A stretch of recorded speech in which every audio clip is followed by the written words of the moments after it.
Hello there, Assalamualaikum. Today we're going to do English words that are unique to Malaysian. So I have a guest, Dr. Azikin Omar. She's back. She's from UniSZA. So she's head of the Center for English Language Studies. And so welcome, Dr. Azikin. Hi, Madam Azimah. Thank you so much for having me again. I'm so happy to be here. I'm so happy that you're here to help me out because we're going to do 10 English words that are unique to Malaysians. These are words that are used at the workplace. So we have many examples. So let's do this. All right. Okay, you're going to start off with the first word. Right. The first word that Malaysian always use to describe a person that they really like to be with, or, someone that is fun or have the same energy with them, we would say sporting. Like, for instance, if I want to describe my boss that is, kind and so chill, I would say my boss is so sporting. Madam Azimah, you should meet him. Okay. All right. I like the word sporting. So you're trying to say that this person is very easygoing, right? Yes, it is.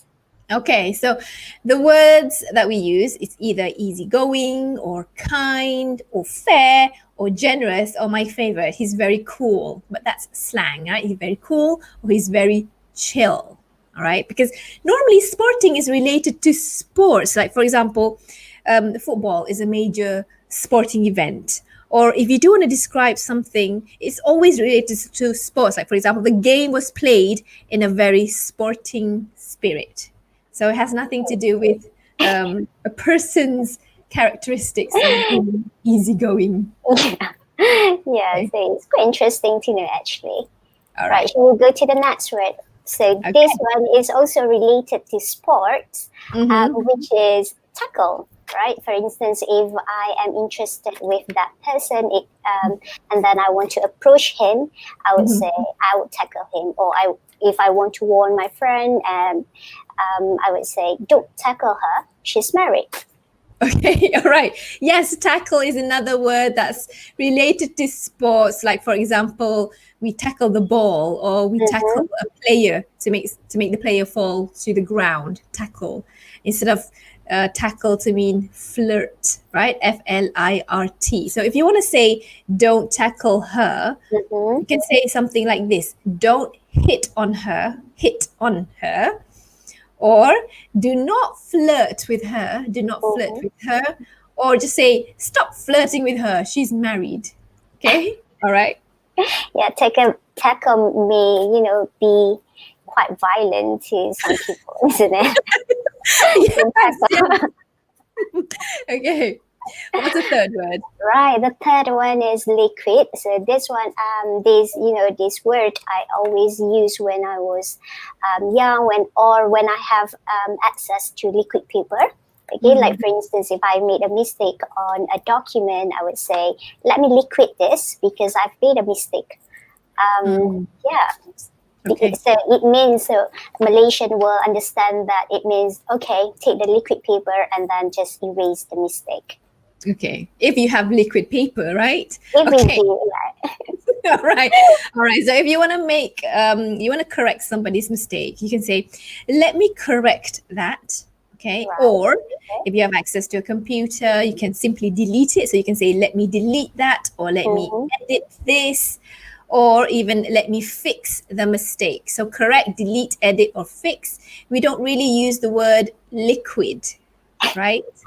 What do native speaker call liquid paper? Okay, so liquid paper is actually a brand in America. It's like a correction fluid, right? So yeah, in Britain, it's the brand, a better brand, a more famous brand is Tipex.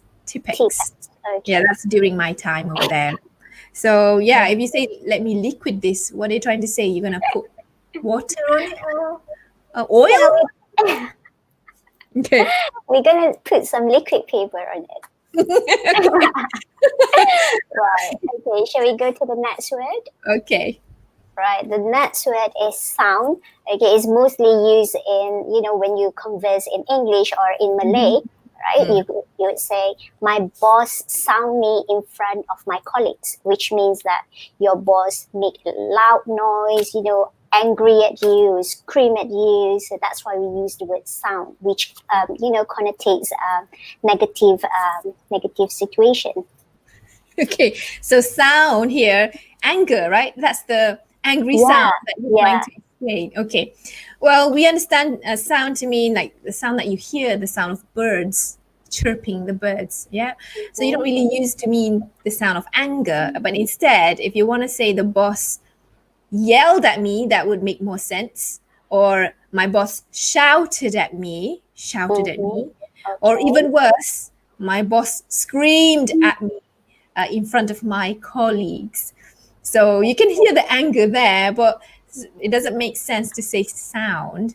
But yeah, it's interesting though. It's interesting. Right. Okay. The next word is KIV, which in full sentence it means keep in view. It means like if you want to put that, that stuff or an idea, for instance, for the future. That means you're not going to use the idea yet. Yeah, we would say, let's just KIV the idea. That means, okay, we may or may not use that idea. Okay, KIV. This is understood in Singapore and Malaysia to mean to put it on hold, right? So in English, we just say it like this. Let's put this idea on hold. On hold. Right. On hold. KIV can be used, but normally it means like storing documents or files away in the KIV section for reviewing later. But you don't really talk about an idea while you're speaking in a meeting. Okay? Right, okay. I think that's just easy for us to say. KIV this. Yeah, I use it too, actually. I always use it. Okay. Right, the next word, the sixth word, which is outstation. So this word, my dad used to use it while he was still working. He would say, I have to go outstation next week. That means he will be away from home and he will go somewhere to work for some time and then return again. Okay, so going away somewhere, that's what you mean, right? Now, when I did research on this word, outstation, it's understood in Indian English, Singaporean English, Malaysian English. So we use it to mean being out of town, but still in the same country, right? But in English, if you want to say, I'll have to go outstation, you can say instead, I will be away next week. I will be away next week. Or if you want to be more specific, you can say, I'm going to Penang next week. So you have to say the name of the city, right? And you're more specific. Yeah. Okay. We'll take note of that. Okay, yeah. Okay. Number 7. Yeah, this one is everyone's favorite, which is simply cannot. You cannot do this, or if someone asks me a favor, can you do a favor for me? And then I would say, cannot. Okay. I can't. All right, cannot. Cannot, Yeah, there's a sort of intonation as well. It cannot, all right. But in it English, it depends on your mood as well. Right. Okay. In English, we're a bit more polite. So if you can't do it, you can say something like this, more polite. I have you four ways. No, some of them are not polite, but let's do the polite one. I don't think so. I don't think so. Okay. Or if you want to say cannot in that tone, and you can say it like this though. Not possible, right? Or I can't, or I can't, the American way. Okay. Or no way, or you're joking, right? So there are different ways to say it. Depends on what the request is. Okay.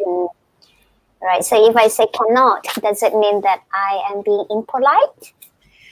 It's too direct. But we understand, and it's easier, isn't it? It's easier. It's one word. It's just easy to say, to decline to a favor. Yeah. Okay. Right. Number 8. So the next word is got. We use it a lot as well. Like, for instance, if someone asks you for something, like, do you have a pen I can borrow? And then you would just say got. Instead of Yes, I have it. Okay, all right. Got. God, yeah. To mean ada, right? God means ada. Yeah. Okay, right. So in English, we're a bit more polite, and you have to say the entire sentence sometimes, like yes, I do. Yes, I do. Or I do. Or one word, certainly. Or sure, even sure, yeah. And then you would take out the pen and let the person borrow the pen. We don't really say got. Never really. Don't say got. Yeah, that's very Malaysian English. Okay. Okay, right. The next one is settle. This is easy to use as well. Like for instance, if you finish a work and then we just say, okay, settle. Mm-hmm. That means okay, done. Yeah. Okay, done. Yeah, but we usually use settle instead. Okay. Now, settle is a verb, and it's normally used to use, like, for example, you settle an argument, you settle a case, right? Or so you're settling something, but you don't really say, okay, settle like this. If you want to say settle, it's done, you would say, yeah, done. Done is okay as a one word, done. Or that's settled, or it's all settled, or even, okay, that settles it. Okay, Right. still aside, that settles it. Right. Can I just say settle? Settle without D to say that I am done with the work. Settle, no, not really. It should be with a D. Settled. Settled. Yeah, right. that would be It's in the past tense, isn't it? Yeah. Mm-hmm. Yeah. Right. The last word is go first. Okay, so this one I have to admit that I use it a lot too. Like for instance, I go first or I go home first, which translates saya pergi dulu. Okay. If I want to say to you, you go first.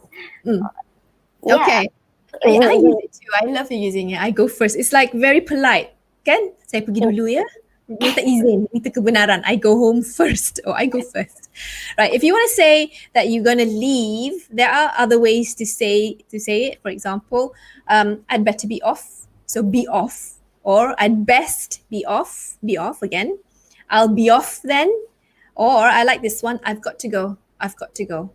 You don't have to say I've got to go home. You can just say, okay, I gotta go. Got to go. Or I should get going. I should get going. Right? We don't have to specify the location, do we? You don't have to. Right. What about if I want to say you go first? Is that the correct form?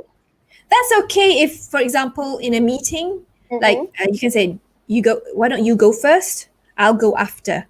If there is a sequence, first, who's second, right? That's okay. It really depends. But minta izin, I go home first is like a different way of using that word. So go first doesn't make sense there.